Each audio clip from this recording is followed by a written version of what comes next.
When it comes to integrating the trigonometric functions, you simply have to know the derivatives in order to get the antiderivatives.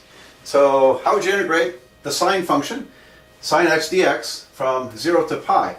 Well, how can we get sine through a derivative? It comes through the derivative of the cosine. And so the derivative of cosine of x is, no dx. Derivative of cosine is minus sine x. Minus sine x. So that's the one where you have to change the sign. The sign sign, not the sin sign. Okay, which means the negative derivative of cosine of x is sine x. That tells us that when we integrate, that looks kind of funny to me. Let me fix this up here. And this might look a little weird to you, but if I first multiply by the differential dx, it cancels over here, so I have minus differential cosine of x equals to sine x dx. That's basically a differential equation. And because I have a differential on both sides of the equation, and if I slap a integral sign on it, this, when you integrate the differential of a function, you get the function.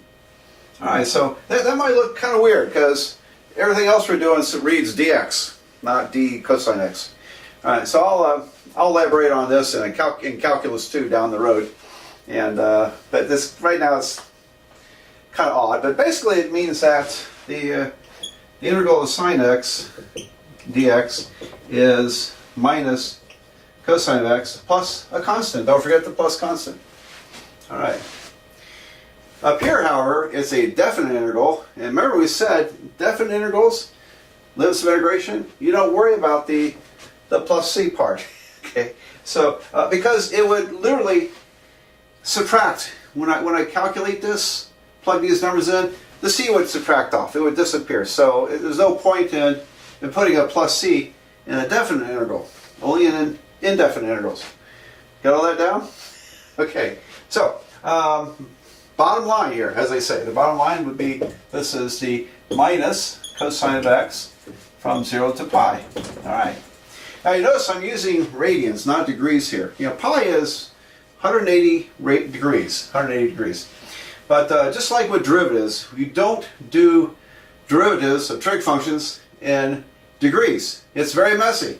You don't want to go there. So we stick with radians. Same with integration. Got to do this in radian mode.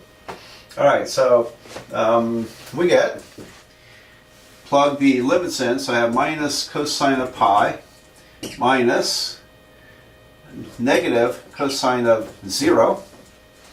Alright, so I substituted my numbers in there, and so minus cosine pi, I'm just dressing it up a little bit, the two negatives canceled, plus cosine of 0. Alright, you might be a little rusty at this, and if you're in degree mode, you can plug it in and get numbers. A lot of students forget to put their calculators in degree mode. But let me remind you, in case you've forgotten some of the details of the unit circle. The unit circle, center to origin, and radius of 1. A point on the unit circle can be written as cosine of theta, comma, sine theta, where this is theta. Alright? So I don't want to use x and y because x is 1, y is 1, whatever. Don't want to mess up the confusing x and y with theta. But basically, what's the cosine of pi? Well, the cosine of pi is over here. So this is 0 radians, pi over 2 radians, pi radians, 3 pi over 2, and so on. There is pi radians. It's it's 180 degrees. The cosine is the x coordinate, negative 1. This is negative 1 with a minus in front. Minus negative 1. What's the cosine of 0? It's right here. Cosine of 0 is where x equals to 1. So cosine of 0 is 1, plus 1. look what I got. Have 1 plus 1 is 2. There we go. As an undergraduate at Florida State, I once had a professor who proved one day that, this is an abstract algebra course, proved that 1 plus 1 equals 2 using sets. And it was quite a production to do that. I think, wow, I wish I'd saved those notes. How did he do that? Okay. Of course, everybody knows 1 plus 1 is 2, but sometimes I think it amuses them to prove things by wildly different ways. Anyway, the answer is 2. The answer is 2. Now, let me show you the graph, what this looks like. And just for, and again, you don't have to do graphs in order to integrate. But the sine function is a sine wave, literally. Wiggles up and down between 1 and minus 1. And here's pi. Here is 2 pi. 180 degrees, 360 degrees. Okay. So when we integrate from 0 to pi, we're calculating the area.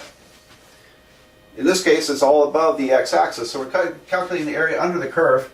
And it's, believe it or not, it's equal exactly 2. The area is exactly 2, which is kind of neat. So anyway, I'll do a couple more trig integrals here. Well, if you go down the list of derivatives, derivative of sine is cosine. Derivative of cosine, we saw was negative sine. Derivative of tangent is secant squared. Cosecant, you get minus cosecant cotangent, x. Derivative of secant is secant tangent, then derivative of cotangent is minus cosecant squared x. Alright, so it's a chore to memorize all those, but you can look them up easily enough. And so right now we can't do a lot more else with this. For example, if I wanted to integrate sine squared x dx, I don't have a way to do it right now. Okay, we don't have a way to do it. Now we do later on. We'll study in Calculus 2. You study the techniques of integration, and you would use, for this problem in particular, you would use the half-angle formula or identity. And so yeah, there's tricks to doing these when they're more complicated.